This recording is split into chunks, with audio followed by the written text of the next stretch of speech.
Welcome to today's project request application walkthrough for the Carnegie African Diaspora Fellowship Program. So if you are unfamiliar with the Carnegie African Diaspora Fellowship Program, the CADFP, it is a scholar fellowship program for educational projects at higher education institutions in Ghana, Kenya, Nigeria, South Africa, Tanzania, and Uganda. Member universities of the African Research Universities Alliance, also known as ARUA, and partner institutions of the Consortium for Advanced Research Training in Africa, also known as CARTA, are also eligible to apply to the program. The CADFP is offered by the Institute of International Education, known as IIE, and that's where I work as a program specialist on the program. The program is funded by a grant from Carnegie Corporation of New York, also known as CCNY, and over 705 fellowships have been awarded since the program's inception in 2013.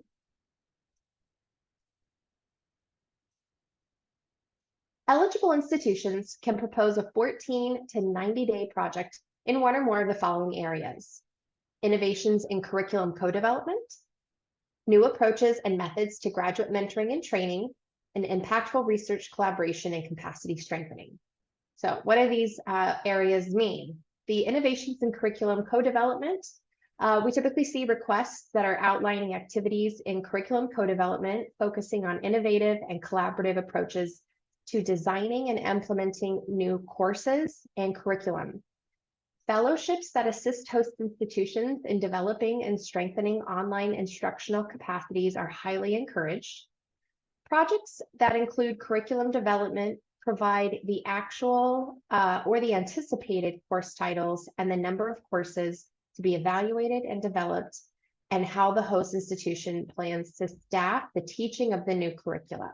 So you should include those things in your project request if you are proposing innovations in curriculum co-development. Another project area that can be proposed is a new approach and method to graduate mentoring and training at your institution. Project requests that include mentoring and training graduate students, those requests should identify new approaches and methods that will enhance the graduate students' technical and research skills. Projects in graduate student teaching and mentoring indicate the number and type of graduate students who will be taught or mentored. And if you have those people's names, you can include that in your project request. And you should also include the nature of the relationships that will be taking place in that mentoring relationship. So whether it's thesis or dissertation advising, or participating on a dissertation committee, or research methodology training, and so on. The other area that a project request could be proposed in is impactful research collaboration and capacity strengthening. Research collaborations proposed by potential hosts and diaspora fellows should demonstrate long-term impact and strengthening of host faculty technical and research skills. Collaborative research includes anticipated publication titles, academic journals for publication, and other details where applicable.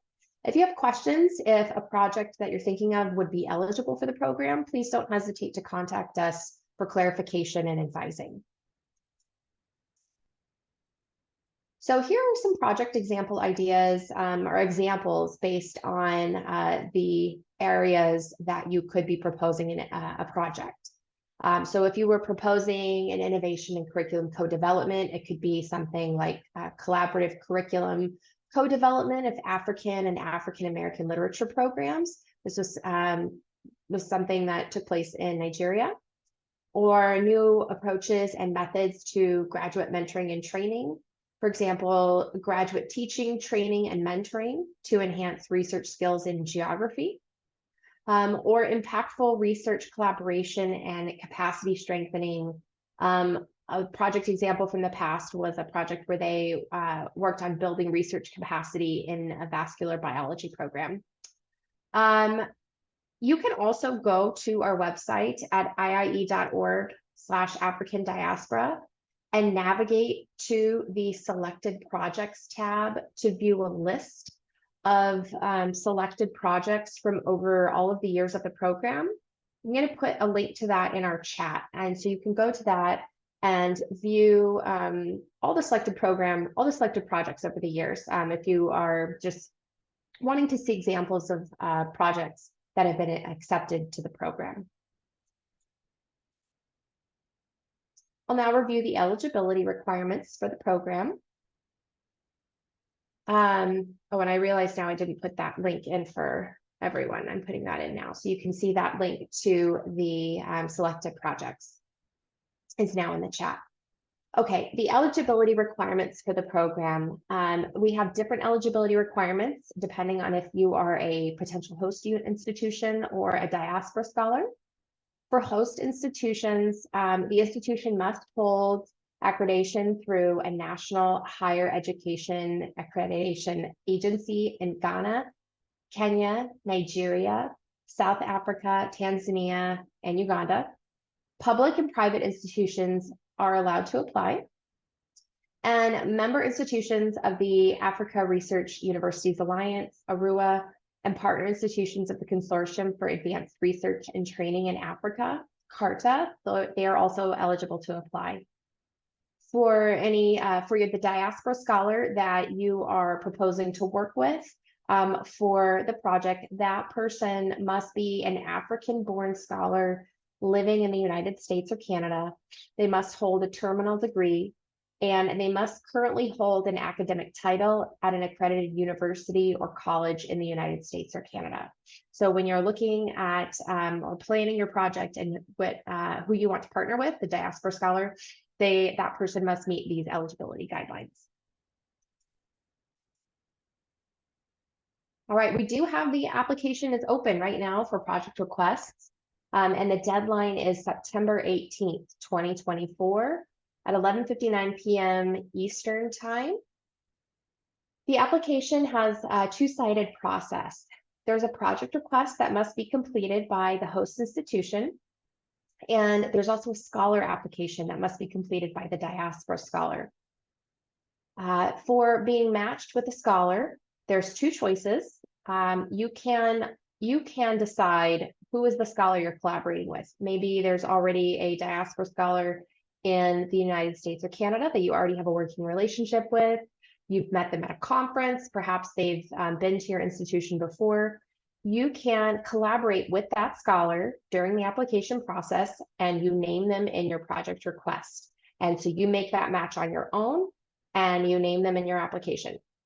The other option, if you don't have a diaspora scholar that you know to propose to work on this project, you can contact us at the CADFP program and request that you be matched with a scholar. And then we will review through our scholar roster and try to find an appropriate match. We would send you a few options based on diaspora scholars' CVs that they submit. We'll send you those CVs for you to review, and you can determine if you would like to potentially work with that person or not, and then we can make an introduction, and then you can work with them on the application. So I'm now going to go through the application process. To get to this page, the application portal login, you would need to go to our program website, which is iie.org/African diaspora. And I will have that on a final slide in the presentation, but it does look like this when you go there. You should now see the website, and you can go to how to apply for African institutions here on the left. And you'll see information here on how to apply. You can review the project guidelines, eligibility, and right on the how to apply landing page, there's a link here for the submission portal. So you would click that and it takes you right to the login. If you have never logged into this portal before, this is your first time joining us, you will need to select applicant registration here. And you would choose, if you are a host institution, you'll select African host institution and you will fill out all the details on your institution. I've already logged in before, so I have a login email and password that I've set up. And you can work on your project request, save your progress, log out, and come back. When you log in, you'll see this screen. You'll have the title of the project request you're working on. So we are in summer 2024 right now.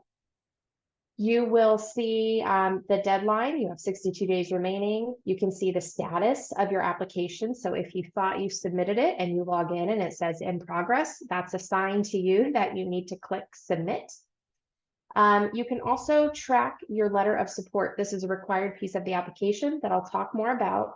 But if you want to track the status of that letter, you can log in here and view the status, if the email has been sent, if it has been submitted by the person who's writing that letter. And I'll give more details on that in a moment. So you will open the application here, and you'll just start entering all of the details of your application. The name of the host institution, department faculty, the address, the name of the person completing the project request. So that would be you, because you're writing the project request, you're logged into the portal. Now, we also need the information on the primary point of contact at the host institution. So this could be you. Maybe you will be the main point of contact and you are also filling out the application. But perhaps you're filling out the application on behalf of a faculty member or on behalf of a dean, and they've asked you to fill out this application for them. Then you would need to enter their information here, because this is the person that needs to be connected with the diaspora scholar. And we need this information. So make sure that you check, if you are not going to be the main point of contact, that you put that main point of contact's information here. You can save at any time, save, log out, come back later, or you can save and continue and move to the next page. Okay, on this page, you'll enter your project details. Projects can be in any academic discipline, and we've already gone over types of projects, examples of projects. So you'll have to select here which option. Is your project falling into collaborative research, curriculum co-development, or graduate student teaching and mentoring? You'll just check the box. There's also multiple fellowship types. Before you select which fellowship type you are applying for, please click on this link to go to our website and review what the different types of fellowships are. If you are planning to select a flexible fellowship, cohort fellowship, or multi-institutional fellowship, please email us first before you select that option so we can advise you as to whether that is the correct option. The alumni fellowship is reserved for if you are requesting a diaspora fellow who has already received CADFP once. And again, if you're not sure at any point in the application process, you can always contact us at africandiaspora@iie.org. So you will review the types of fellowships on our website. You will then select your fellowship type here in the chart, and then you'll move on. You'll have to enter your project title, field of study of the project. Is it perhaps in biology? The subfield of your project. So perhaps my project, it's biology and it's a genetics project. I'll select that. And here's where you're going to write out a description of the areas of expertise required of the diaspora fellow that's going to be coming to your institution and collaborating with you on that project. Project activities. You should be very thorough in this section in describing the proposed activities and how the diaspora fellow would be involved in the project. You have a word limit, but you should use up all the word space and be as descriptive and thorough as possible in describing the project activities. Similarly, you'll have to also describe the project objectives. What is the objectives that those activities are trying to meet? What is your end goal? What is the vision of this project? Again, there is a word limit, but you try and use up that entire word limit to be descriptive and thorough in describing those project objectives. Project impact is the next section. What is the expected outcome in both the immediate and long term of your project? What is the impact and outcome for the host institution, impact and outcome for the diaspora fellow, and the fellow's home institution in Canada or the US? Again, be as descriptive and thorough as possible in this section. Sustainability.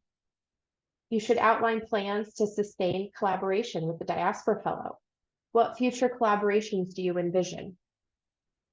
And then on this piece here, are you requesting a specific fellow? If you know that Mr. Joe Scholar in California, you've met this Mr. Joe Scholar, you've met him at a conference, you've emailed with him before, he knows that you are planning this project and you have discussed it with him and you want to work together on it, you would select this box, select yes, and then on the next page, you would have the opportunity to enter in his information. If you don't have a scholar in mind, you aren't sure of anyone in North America that you could request to work with, you would select no and then contact us. And there's more information about this next step on the next page. So on this page, this is where you will list your prospective fellow of interest. So for me, say I wanted, well, actually my example scholar is not actually in here, but you would, if you know Joe Scholar from California, you've met him at a conference, you've emailed before about this project, this is where you would enter his information in. You would look up Joe Scholar, he's in biology, and you know that he's at Stanford. You would click search. I'm not going to click search because this person doesn't actually exist, but this is how you would type that in. You would click search, your real scholar would pop up, you could select them, and then you could add them to your application. If you have not identified a fellow, potential scholar in Canada or the US to work with, you don't have that relationship, please don't search the scholar database just looking for someone who you think would be a good fit based on their field of study. Instead, please email us at africandiaspora.org or at iie.org. Let me copy this into the chat here for you. africandiaspora@iie.org. That is our email. If you do not have an identified potential scholar, please email us and we can work with you. We will search our roster and we will try to find someone for you. We will send you options to review. But it just causes a lot of confusion if you if a scholar is just picked from the roster and you haven't communicated with them about the project before. I also want to emphasize that a diaspora scholar can only be matched with one project. So you should also communicate with your potential scholar to ensure that they aren't also applying with any other institutions for this program, because the diaspora scholar can only be matched with one project.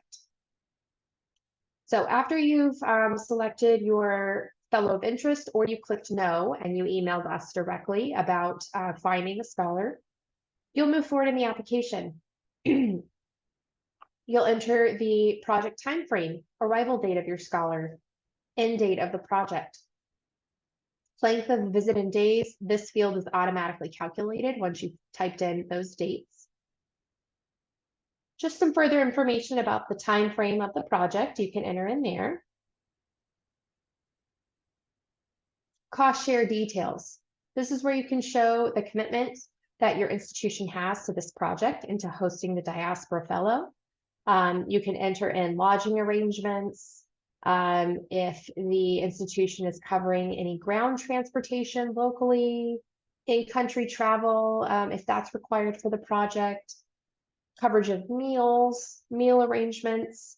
If anything is being partially covered, perhaps you're covering meals, but you're only able to provide a daily breakfast, that's where you can provide this description. We recently hosted another webinar focusing on best practices for submitting a project request. And in that webinar, we featured two people who review the applications. Professor Alfred Chitandi, who is a member of the advisory council. Specifically, he was on this and he talked a lot about how to be very competitive with your cost share commitments. Not every institution has the ability and the resources to fully provide cost share, but there are still ways, if you don't have, endless resources, there are still ways that you can have a competitive cost share commitment. So I encourage you to go to our social media or the CADFP YouTube, look up that video, watch that to learn more about the best practices for submitting a project request and hear more about the cost share details. The next page here, a letter of support. This is where you will enter who you are requesting a letter of support from. As the potential host institution, you must submit a letter of support from a dean or higher, a representative at your institution, the host institution. That person must have a position of dean or higher. This is where they would express their institutional support for the activities of your project, as well as ensuring those cost share components that you talked about in the previous section. To request that letter, you have to click this button, request letter. You type in that person's details, Mr. Dean, Jones, the email, their title. Their title must be dean or higher. If you are not sure about this person's title, you can contact us and say, my person, it has this title, is that eligible for the letter of support?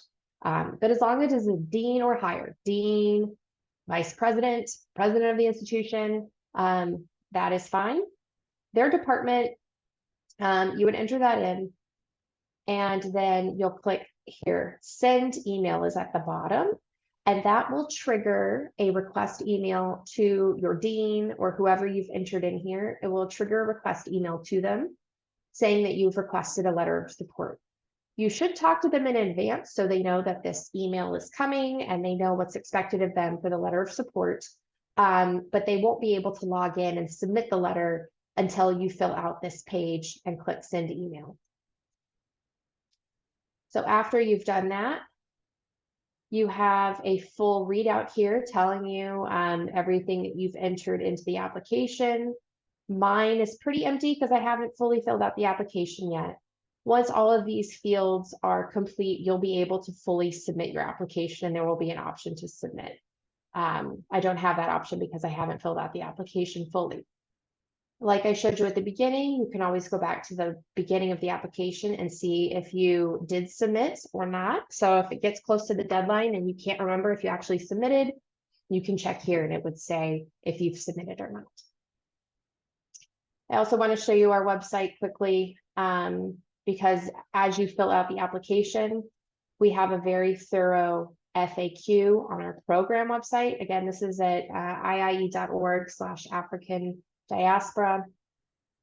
You can review our frequently asked questions section if you have any questions about the application process as you fill it in. What's the difference between a letter of reference and a letter of support? Can my letter of reference or support come from an interim dean? So it'll answer all these types of questions that you may have about filling out the application and project request. And again, selected projects here, this section is where you can go to view a list of all selected projects from all time of the program, if that's something that you're interested in looking at. Okay, I'll go back to my slides now. So after you've filled out your application, the deadline has passed, there is a review process that your project request will go through. We'll first conduct a tech review. We may reach out to you during this process to confirm some pieces of information about your application. This is where we are determining that all the fields in your project request have been filled in. There's no little areas that have been missed. We confirm eligibility of your project request. After that, your application goes into a discipline review, reviewed by peer reviewers from the CADFP. Scholars in that discipline. So if you are submitting a project request focused on, like in my example, biology and genetics, Your project request would be reviewed by 2 to 3 peer reviewers who have a specialization in that area as well. If your project request passes through this discipline review as recommended or highly recommended, it would move on to the advisory council review. The advisory council, you can learn more about them on the program website, but they really provide the vision and guidance for the program. They review all of those finalist applications, all the finalist project requests. And then we expect in late November of this year, we'll be able to notify if your project has been selected for the award. If you, for whatever reason, if you don't pass the discipline review stage, if you don't move on to advisory council, you would be notified at that time that your project was not selected to move forward. You would also be notified that your project was notified or was selected to be moved forward to advisory council review.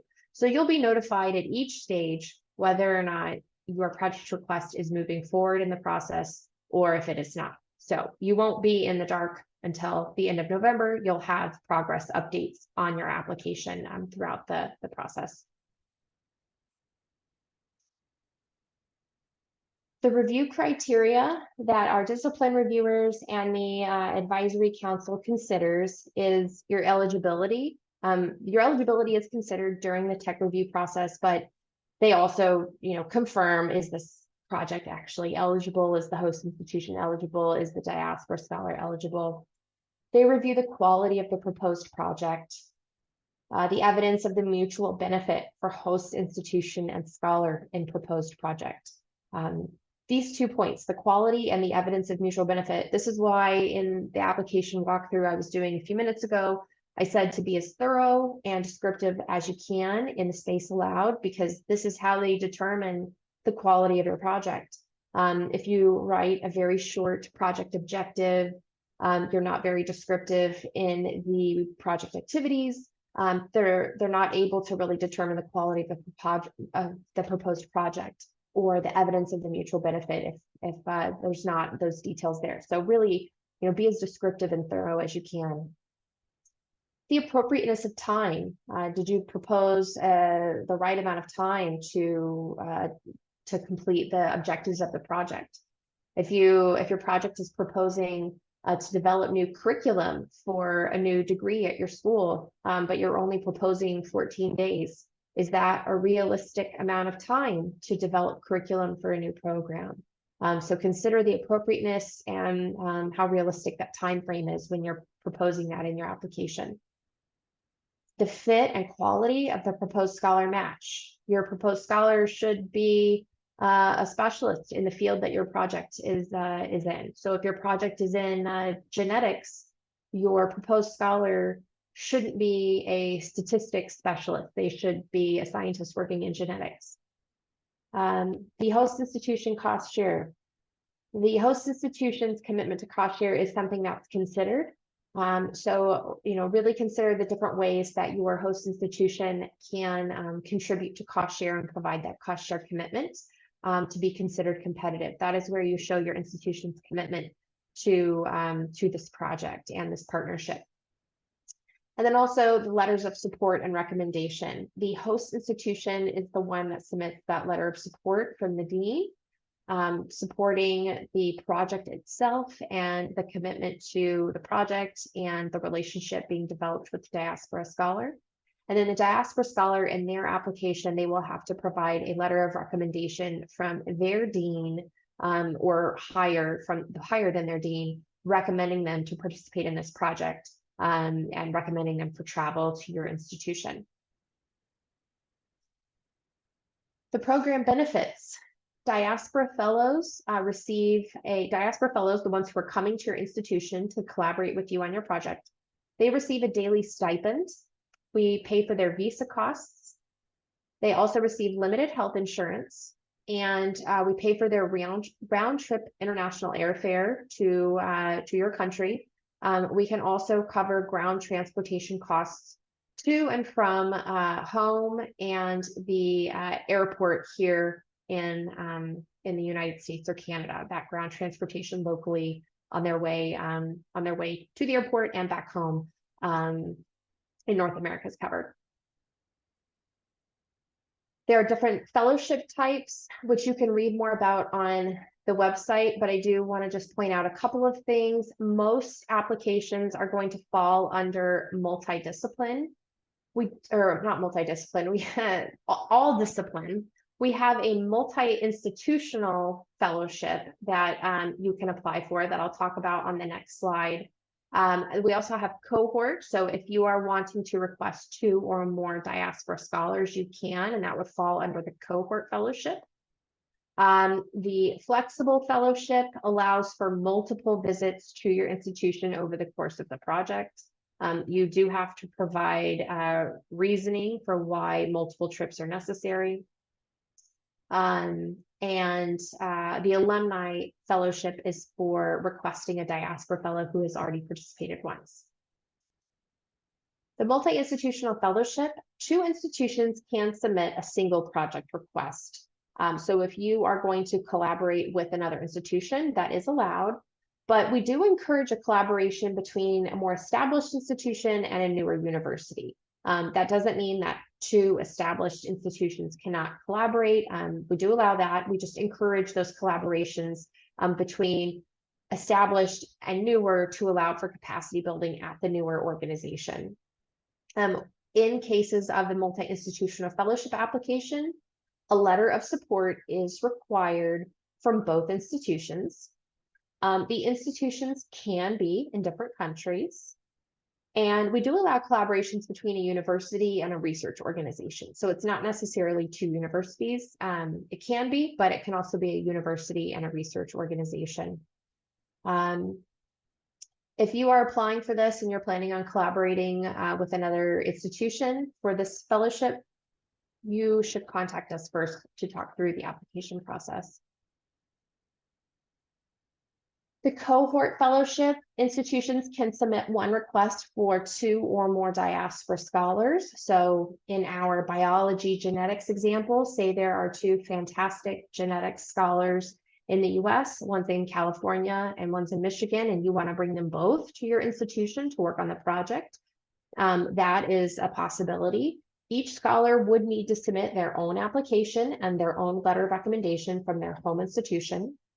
Like I've given in this example, those scholars can be from different home institutions. If you are considering applying for cohort fellowship, please contact us at africandiaspora@iie.org for clarification if your project and what you're requesting for the scholars is eligible for the cohort fellowship. The flexible fellowship. In this, scholars make 2 separate visits to a host institution to work on a project. Your project request should include a clear justification for those multiple visits. Each visit of the flexible fellowship should be at least 14 days. The combined length of both visits should not exceed 90 days. Also, something to consider is that second round trip ticket must be funded by either the scholar's home institution or the host institution that submitted the project request. So if you are requesting that the scholar makes 2 separate visits to your institution, the CADFP will only pay for 1 round trip flight. That second round trip flight must be covered either by the scholar's institution or your host institution. And also the letter of support from the host institution should note that the project has to be conducted over the course of 2 visits, and you do have to provide a justification for the multiple trips. The alumni fellowship, diaspora fellow alumni, they can choose to collaborate with their previous host again, or they can collaborate with a new institution. Any diaspora scholar who is applying for the alumni fellowship, they have to also submit their 1 to 2 page fellowship report. This is something that the diaspora fellow takes care of, but just as a host institution, you should be aware of these pieces of that scholar application. And as a reminder, all host institutions must submit a project request and letter of support. So even if you have hosted this fellow in the past, you do need to submit a new project request and a new letter of support for this new collaboration. The lifetime maximum for CADFP Diaspora Fellows is 2.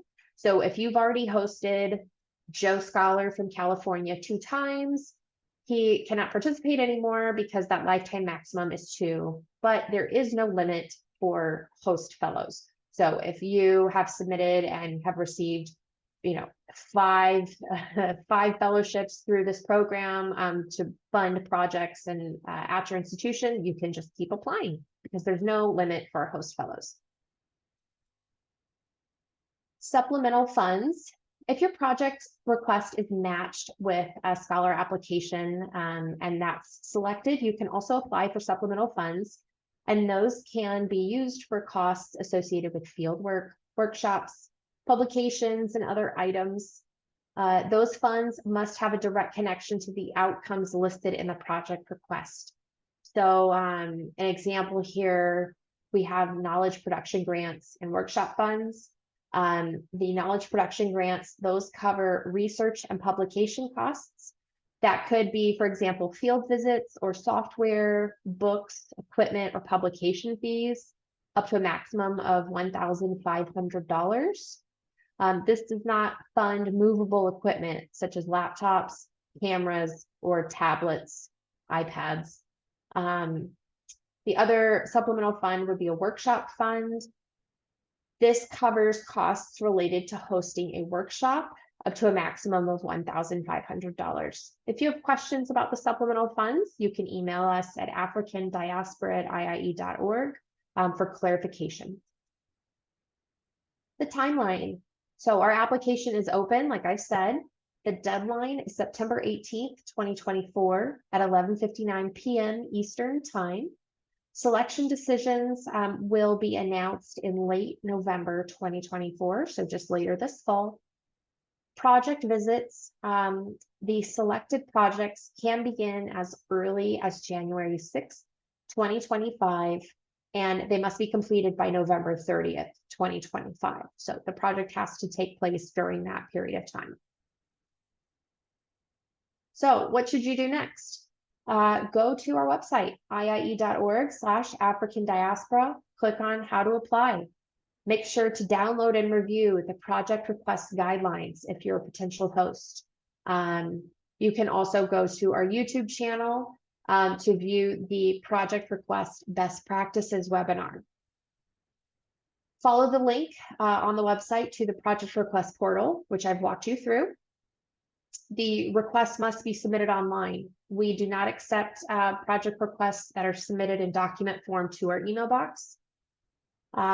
And for any questions you have, you can first review the process and criteria on our website and the frequently asked questions FAQ tab at the top of the web page. If your question isn't answered there, you can always contact us. You can contact us at africandiaspora@iie.org. Our website again, and then you can follow us on Facebook and LinkedIn. Connect with us there. We post lots of updates, reminders, resources, links, announcements are all being posted on those 2 platforms. So please feel free to connect with us there to see reminders about the application, links to other webinars, links to recordings of past webinars, reminders about the deadline are all available there. So we have time now for questions. So to provide some clarity, there's a question on eligibility of institutions. If there's an institution in one of our eligible countries, so again, those are Ghana, Kenya, Tanzania, Uganda, Nigeria, and South Africa. If your institution is in that country, one of those countries, but it's not a member of ARUA or CARTA, that's okay. Any eligible, any accredited institution in one of those countries, Ghana, Kenya, Tanzania, Uganda, Nigeria, and South Africa, they are eligible to submit project requests. ARUA and CARTA institutions outside of those 6 countries are also eligible to apply. So in this example, it's somebody from Kenyatta University in Kenya. that institution is not a member of ARUA, but it is in Kenya. Therefore, it is eligible for the program. Let's see. So we have a couple of questions here asking about when do you have the opportunity to apply for supplemental funds? Is it something that's submitted at the same time as the application? Can the funds be applied? Can the supplemental fund be applied at the same time as the project proposal? I'd like to invite Jeremy Coates, who's also on the call. He's the program lead. I'd like to invite him to hop on and give some more details on the supplemental funds piece, the timeline on applying for that, how those funds are dispersed, and those details. Hey, Jeremy. Hi, thank you so much, Randy, and welcome everyone. Good afternoon. Thank you for joining and all this very helpful information that's been shared. We can offer a little more clarity around the supplemental funds and the purpose there. Now, the supplemental fund application is a separate application from the project request, and this is only offered once host and diaspora fellows are selected for the program. So once we notify you of selection or applicants of selection in December, you will be sent this separate application form to complete. It goes through another external review. We have external reviewers working on this part of the project.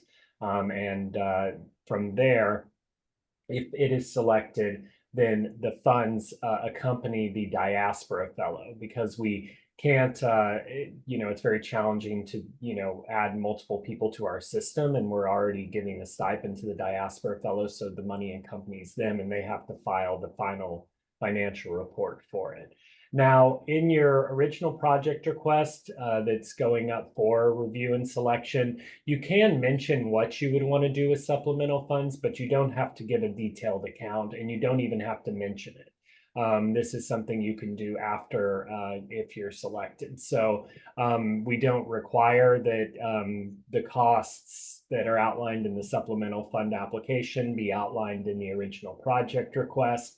But like I said, if you would like to give some ideas of what you would use supplemental funds for, that is also appropriate there. I think, Randy, does that answer all the questions we had about that? I think it does. There's a related question, though. I'm asking to clarify what support is provided to the host institution. Does the diaspora scholar get a fellowship and the host gets a fellowship, or how does that work?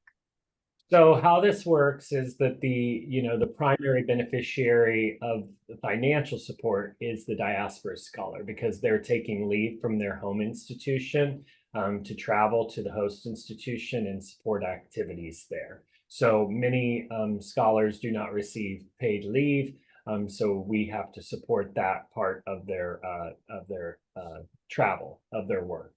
We also support their travel, their health insurance, and of course, the biggest benefit, of course, everyone is considered a fellow in the program. So the diaspora fellow and the host fellow are selected together. The host fellow, of course, has the opportunity to be named as a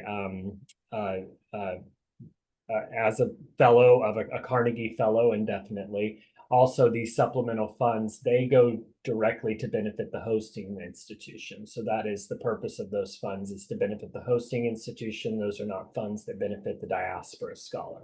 As follow-on activities go, we do also offer an opportunity for the host and diaspora fellows to travel together to international conferences to present their research as part of the project. This is, again, a separate application which will be released after this cohort is selected in January and February, where hosts and diaspora fellows can propose a conference they'd like to attend, an abstract that they've submitted to a conference to present their CADFP funded research. So that's another opportunity that can be offered to the host fellow as a benefit. Okay, thank you, Jeremy. I'm going to address this question that came in saying that they submitted an application for our winter cycle that took place earlier this year. reached the last stage, but didn't make it through. It was a very competitive cycle. They're asking, can they reapply again? Yes, of course, we encourage you to. You might, re-review your project request application, review our resources. You can also feel free to contact us for advising, but we do encourage you to reapply. There's no limits to how many times you can apply, trying to get your project selected for the fellowship. So please do submit your application again. Let's see. Jeremy, here's a question. I think I know the answer, but let's see. So this person, they've already hosted a scholar before, and they collaborated to co-develop a master's degree curriculum. Our guidelines talk about graduate student support and curriculum development, and they're asking, what about developing PhD curriculum? Is that something that's eligible? Yes, thank you, Randy. That falls under graduate curriculum development, or curriculum development at any level, as well as mentoring of graduate students. So the only limiting factor there is if you've hosted that same diaspora scholar twice already, then they would not be eligible for the program anymore. Remember, as Randy said a few times, the project requester or the host can submit and be approved to host as many diaspora scholars as they would like or are able to do, but the diaspora scholar has a lifetime maximum of 2 fellowships that they can receive. Okay, thanks. So PhD and master's both eligible for project curriculum development. Here's a question. So this person is asking, they are a diaspora scholar in the US. They have someone in Ghana to collaborate with. Do they have to get in contact with that institution to make the request? So the answer is yes, because it's a 2-piece application. Your contact in Ghana, their institution, needs to be the one to submit the project request, and they should put your name in their project request and name you as their requested diaspora scholar. You also have to submit your own diaspora scholar application on your end. And then your host institution, potential host in Ghana, has to be the one submitting the project request and naming you as their preferred scholar. So if you do have a collaborator, you do need to be in touch throughout that application process. Let's see. A university has already designed a curriculum. For example, they have curriculum for Master of Science in Fetal Maternal Medicine. They need an expert who could help with the launch of the course when it starts. Is this something that could be supported? I think that would be eligible, and it sounds like you would need a diaspora fellow to join you. So in that case, you would contact us. But Jeremy, can you weigh in? Does this sound like it would be a project that would be? Sure, yes. So yes, it is an eligible project. You would need to work closely with the diaspora scholar to make sure that they have the background and technical knowledge to support that sort of teaching activity. Now, the thing you want to kind of avoid, because it's not as attractive a program, is just or to our reviewers and to the advisory council, is just kind of like finding someone to teach a class, because that's just very short term, is having a person come in to just teach something. Now, if you think of an opportunity maybe for them to come and teach and also train other faculty members who are present at the institution all the time to teach the same curriculum and help build their knowledge, background, and research skills within that specific area, that is a very a good prospect for the program. The one thing is the advisor council usually doesn't focus on projects that are exclusively just for, I want to bring someone over to teach a class. Teaching can be part of it, but it should also build out into some capacity strengthening activities, and training of other faculty members and graduate students in these areas, so that the capabilities are strengthened there and outlast the presence of the actual diaspora scholar there. Thanks, Jeremy. We also have a question here asking about country limits. So there are no country limits. Well, we're not going to say, oh, we've already given all of the grants to Kenya, so no more for Kenya. There's no country limit. You can actually go to our website here and view our program statistics since program inception if you're just curious about that. Yeah, and you can look more, just on the data per country, just, for your own curiosity, but there are no limits to awards per country. How many fellows do we anticipate that we will take this year? I don't know if that has yet been determined or if we publicly share that. Jeremy, can you answer? So both questions are excellent that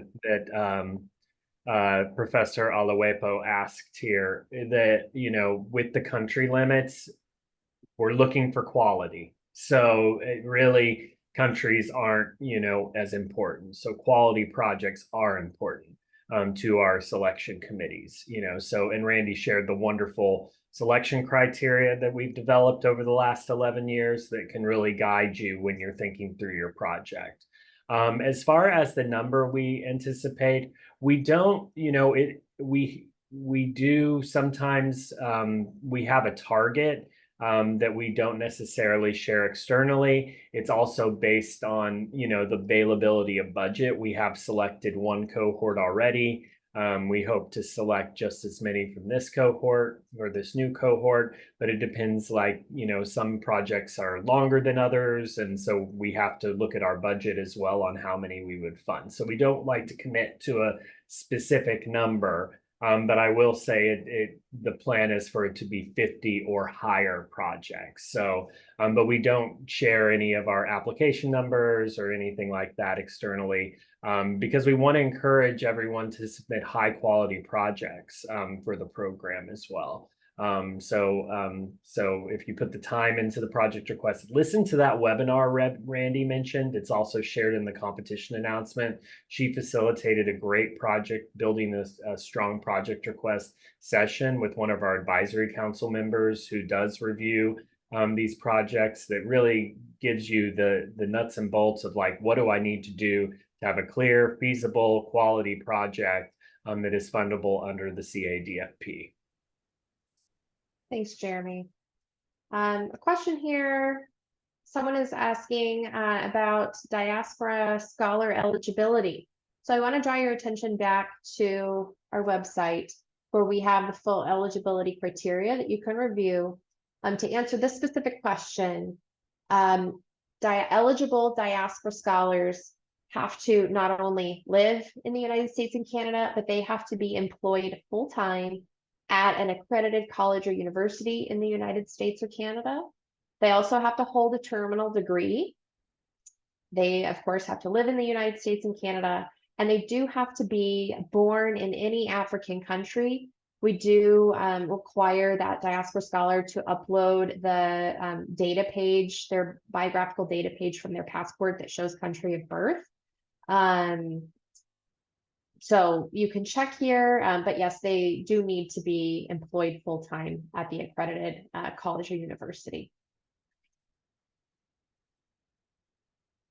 Okay, we have about 2 minutes left. If there's any final questions coming through that we can answer, otherwise you can always also contact us at our email box for support through the application process.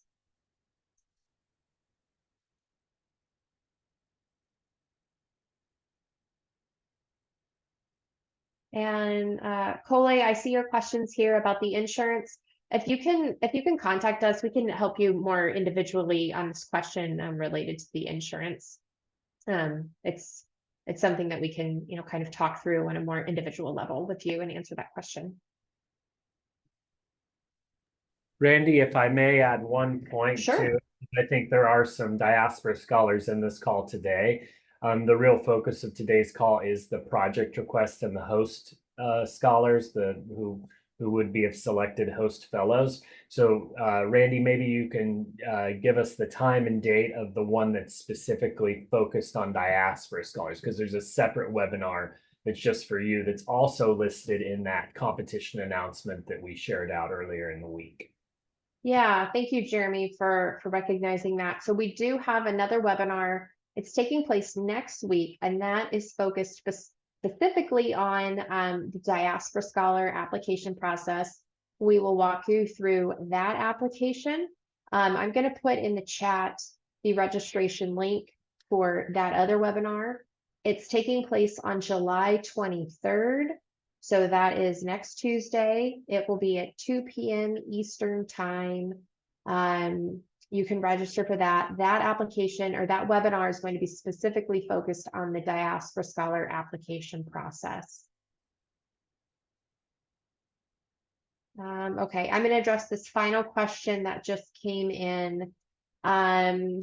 Is it possible to have more than one Diaspora Scholar for different programs?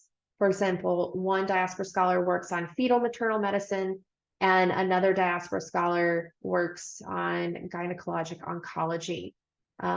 Jeremy, I think this would be a case of if their project request, if that project is for some way tied between the two programs, otherwise they would need to submit 2 separate project requests. So if they could make a case for a cohort, if those 2 programs are tied under one project umbrella, otherwise they would submit 2 project requests. Is that correct? That is correct. Yeah. So if they're exactly what you said, Randy, you know, if they're connected to each other, then submit 1 project and name 2 scholars. And then if they're unconnected, submit 2 separate project requests. And there's no limit to the number, as you know, there's no limit to the number of projects you can submit in one application cycle. Also, there is no limit to the number of projects that can come from your institution. Now, one thing we should probably add, Randy, there is if you're submitting a project request without naming a Diaspora Scholar, most likely we would only be able to make 1 match for you because there's a lot of demand for matches to be made.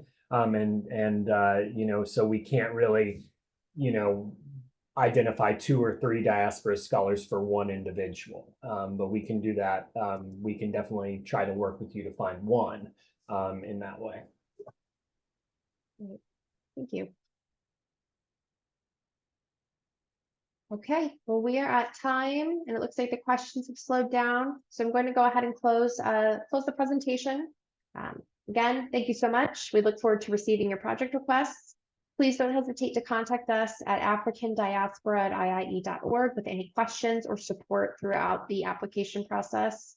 And put it in your calendar. The deadline is September 18th, 2024 by 11:59 p.m. Eastern time. So please be in touch and thank you for attending today.